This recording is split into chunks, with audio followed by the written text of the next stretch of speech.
Après l'eau, les aliments sont notre ressource la plus précieuse. Il est curieux qu'on y prête habituellement peu attention.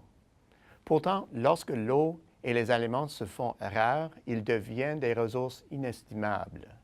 Aujourd'hui, l'abondance et la disponibilité des aliments rendent leur prix abordable. C'est vrai au Canada, mais pas partout sur la planète. Par chance, notre pays est particulièrement riche en eau et en denrées alimentaires. Pour l'essentiel de notre histoire moderne, le Canada a joué le rôle de grenier céréalier du monde. C'est précisément en raison de la richesse de ce secteur essentiel que les économistes s'y intéressaient peu, jusqu'à tout récemment. En effet, une partie de la vaste population des marchés émergents dispose désormais d'un meilleur revenu et demande à accéder à toujours plus d'aliments en provenance du monde développé. Alors, le Canada est-il dans la course? Les économies développées demeurent les principaux marchés pour les aliments canadiens, brus ou transformés. Les États-Unis occupent la tête du classement. Ils sont la destination de 53 de nos exportations mondiales, suivis du Japon à 7 et des 8 grands marchés de l'Union européenne, un peu plus de 5 Toutefois, en part des exportations agricoles totales, la demande en provenance du monde développé est statique ou déclin. Pour preuve, en 2000, le marché américain représentait près de 60 de l'ensemble de nos exportations agricoles et le Japon 10 Est-ce à dire que le Canada perd du terrain sur ces marchés? Pas vraiment. Depuis 15 ans, l'essor annuel vers les marchés développés s'établit en moyenne à 5,1 Si on retranche l'inflation, on obtient un taux supérieur à la croissance de la population, ce qui est le signe d'une présence accrue. Comment expliquer le recul des parts d'exportation? La réponse est simple. L'appétit grandissant des marchés émergents.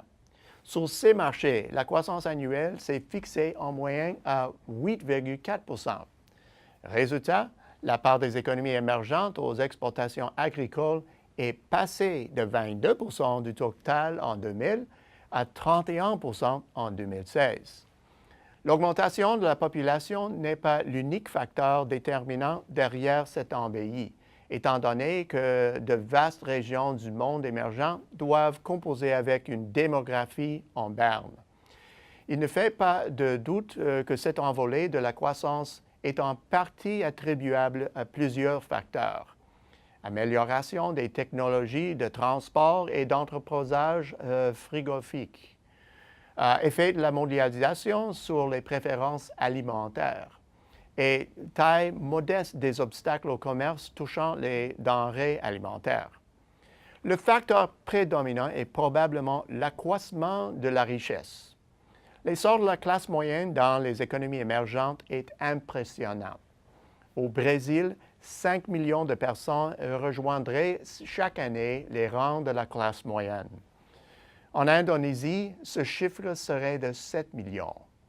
En Inde, il grimperait à 20 millions et atteindrait les 30 millions par année, un rythme figurant qui pourrait en théorie être maintenu pendant plus d'une décennie. C'est la Chine qui occupe la première marché du podium. Malgré le déclin de sa population, la Chine devrait voir sa classe moyenne grandir chaque année par l'équivalent de la taille de la population canadienne. Cette réalité se reflète directement dans le tableau des exportations alimentaires du Canada. 11 des 20 destinations par excellence de nos exportations alimentaires se trouvent sur les marchés émergents. Ce groupe privilégié collectivement progresse chaque année de près de 12 Les marchés où la croissance est la plus vive réalisent des gains impressionnants pour ce qui est des parts de marché et ils occupent le haut du classement depuis 16 ans.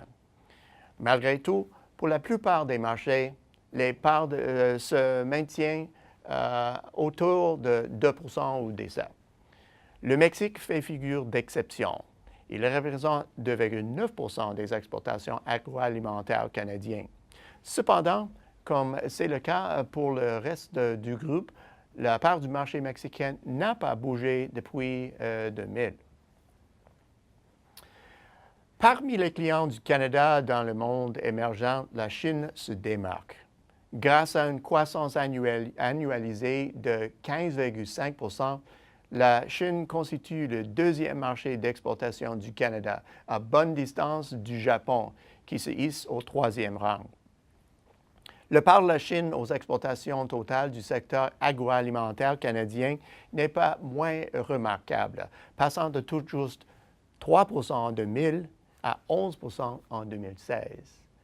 Même si d'autres marchés sont porteurs d'une croissance aussi dynamique, la Chine est aujourd'hui l'incontournable marché dont la croissance sera le fait marquant du secteur agroalimentaire mondial, et ce pendant des années. La consommation accrue de viande est le principal élément dynamisant cette demande. Au-delà de la disponibilité, la qualité des produits alimentaires compte parmi les atouts indéniables au Canada sur le marché chinois. De plus, la gouvernance de notre système alimentaire joue en faveur du Canada en raison des scandales ayant embranlé la production alimentaire en Chine et la méfiance de la population locale envers des éléments clés de la chaîne d'approvisionnement au pays. Conséquence, des consommateurs chinois mieux nantis manifestent le désir de se procurer les aliments dont la qualité est garantie. De plus en plus de producteurs canadiens découvrent cette habileté et comptent en tirer parti. Au bout du compte, le secteur agricole décolle et affiche à nouveau une solide croissance.